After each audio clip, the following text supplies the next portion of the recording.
শেষ দশককে কাজে লাগাতে পারি। লাইলাতুল কদর, রাত্রি জাগরণের মাধ্যমে, যে মর্মে আল্লাহ রাব্বুল আলামিন কোরআনুল কারীমে সূরা কদর নামে একটি সূরা নাজিল করেছেন। বিসমিল্লাহির রহমানির রহিম, ইন্না আনজালনাহু ফি লাইলাতিল কদর। নিশ্চয় এ কোরআন নাজিল করা হয়েছে কদরের রাত্রিতে। ওমা আদরাকা মা লাইলাতুল কদর। আপনি জানেন লাইলাতুল কদর কি? লাইলাতুল কদর হচ্ছে খয়রুম মিন আলফি শাহর, হাজার মাস অপেক্ষা উত্তম রাত্রি। হাজার মাসের চেয়েও হাজার মাস ইবাদত করে যে নেকি অর্জন করা সম্ভব, কদরের রাত্রি জাগরণ করে তার চেয়ে বেশি নেকি অর্জন করা সম্ভব।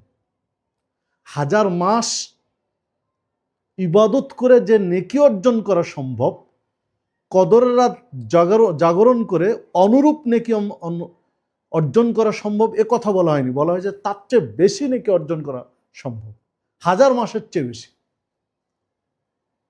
তো এই কদরের রাত আমরা কখন কিভাবে জাগতে পারি? আয়েশা সিদ্দিকা রাদিয়াল্লাহু আনহা বলেছেন, তাহাররাউ লাইলাতাল কদর ফিল বিত্রে মিন আশরিল আওয়াখির মিন রমাদান। তোমরা এই কদরের রাতকে তালাশ করো। রাসূলুল্লাহ সাল্লাল্লাহু আলাইহি ওয়াসাল্লাম বলেছেন, তোমরা এই কদরের রাতকে তালাশ করো রমাজান মাসের শেষ দশকের বিজোড় রাত্রিতে।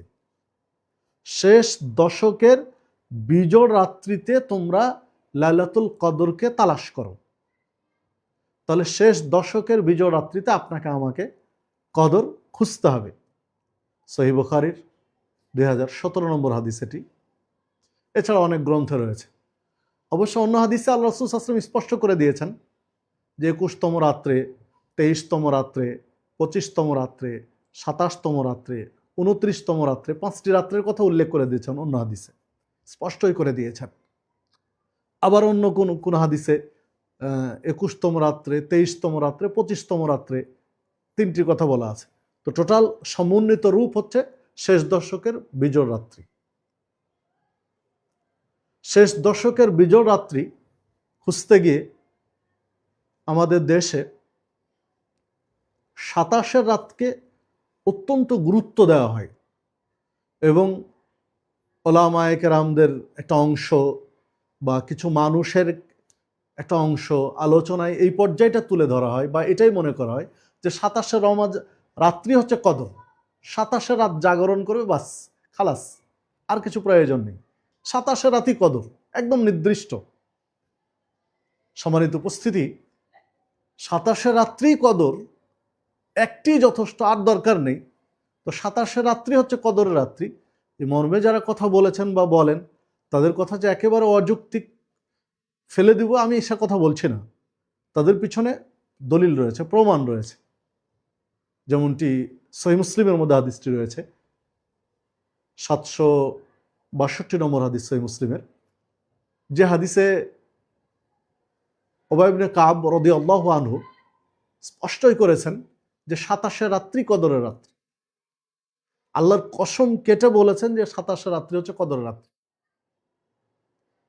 তো পাশে আরেকজন তাকে যখন জিজ্ঞাসা করলেন যে আপনি কিভাবে 27-এর রাত্রি কদর, এটা আপনি কিভাবে বলতে পারছেন? তিনি জবাবে বলেছিলেন যে রাসূলুল্লাহ সাল্লাল্লাহু আলাইহি ওয়াসাল্লাম কদরের রাত্রির পরের কিছু চিত্র আমাদের কাছে বর্ণনা করেছিলেন, যে সূর্য উদয় হবে, সকালে সূর্য উঠবে কদরের রাত্রির পরে, তবে সূর্যের কোনো কিরণ থাকবে না, আলোর সূর্যের তাপের প্রখরণতা থাকবে না, একটা স্নিগ্ধ ভাব থাকবে। আর এই নিদর্শন আলামত মিলে গেছিল 27-এর রাতের সাথে, বিধায় 27-এর রাত্রি কদর। এইটি হচ্ছে মূল দলিল। ঠিক আছে, ধরে নিলাম। তবে আপনাকে আমাকে পাল্টা আরো দু একটি হাদিস সামনে নিয়ে আসা উচিত। এটি সহিহ মুসলিমের হাদিস। পক্ষান্তরে সহিহ বুখারীর 2023 নম্বর হাদিস, 2024 নম্বর হাদিস সহিহ বুখারীর, আমরা যদি সেই হাদিসের দিকে দেখি তাহলে রাসূলুল্লাহ সাল্লাল্লাহু আলাইহি ওয়াসাল্লামের একদিনের বর্ণনা, ফজরের পরে একদিন আলোচনায় সাহাবীদেরকে বললেন যে কদর আমাকে দেখানো হলো, কদর আমি পেয়েও গেলাম, লাইলাতুল কদর পেয়ে গেলাম। আমি মনে করলাম তোমাদেরকে জানিয়ে দেবো যে কদর কোন দিন, লাইলাতুল কদর কোন দিন, তোমরা কোন দিন খুঁজবে। তো পরক্ষণে আমাকে ভুলিয়ে দেওয়া হলো, আমি ভুলে গেছি এটা কোন দিন। তবে আমার এতটুকু স্মরণ আছে যে কাদা এবং পানির মধ্যে আমি সিজদা দিয়েছি, কাদা পানির মধ্যে। তো বর্ণনাকারী রাবী বলছেন যে আল্লাহ রাসূল সাল্লাল্লাহু আলাইহি ওয়াসাল্লাম যে বিবরণ দিলেন, তো দেখেছিলাম তার কপালে, আল্লাহ রাসূল সাল্লাল্লাহু আলাইহি ওয়াসাল্লামের কপালে কাদা পানির চিহ্ন রয়েছে। আর যেই দিনের ঘটনা সেই দিন বৃষ্টি হয়েছিল রাতে মদিনা, মসজিদে নববী মদিনায়। তো মসজিদে নববীর ছাউনি ছিল খেজুর পাতার, ফলে বৃষ্টি হয়েছিল, পানি পড়েছিল মসজিদে, তিনি কাদা পানির মধ্যে সিজদা দিয়েছেন। আর এই দিনটা ছিল 21শে রাত্রে, বিধায় সে বছর 21শে রাত্রে কদর হয়েছে এমনটি বোঝা যায়। এই হাদিস কিন্তু সহিহ বুখারীর। সম্মানিত উপস্থিতি, তাহলে আগের হাদিস সহিহ মুসলিমের হাদিস 27শে রাতকে মিন করার জন্য যেভাবে নির্দিষ্ট করা হলো স্রেফ আলামত দিয়ে, আল্লাহ রাসূল সাল্লাল্লাহু আলাইহি ওয়াসাল্লাম কিন্তু বলেনি যে 27শে রাত্রি কদর। এটি একজন সাহাবীর বিশ্লেষণ, কিছু আলামতের কিছু চিহ্ন নিদর্শন দেখে। ঠিক এটিও কিন্তু একজন সাহাবীর বিশ্লেষণ, তিনিও কিছু আলামত চিহ্ন দেখে, কিন্তু ওই আলামতের চেয়ে আলামতটা আরো কিন্তু স্পষ্ট বেশি। 27শে রাত্রির চেয়ে 21শে রাত্রির আলামত কিন্তু স্পষ্ট বেশি। তাহলে এই রাত্রি তো 21কেই মিন করে।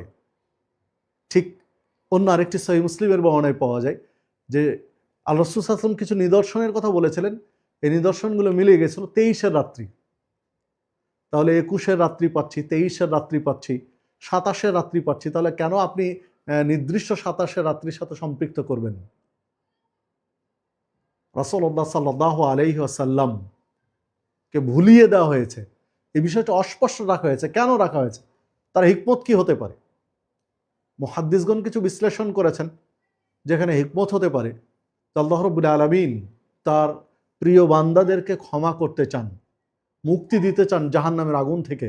এই জন্য নির্দিষ্ট একটা দিনের উপরে যেন তারা নির্ভরশীল না হয়ে পড়ে, একটা দিনের উপরে এটা যেন না হয়, বরং 5টি রাত্রি জাগরণ করে অনেক সব, অনেক নেকি অর্জন করতে পারে। হয়তো আল্লাহ রাব্বুল আলামিন এই জন্যই এটা ভুলিয়ে দিয়েছেন বা এই পদ্ধতিটা রেখে দিয়েছেন যে 5টি রাত্রি জাগরণ করবে।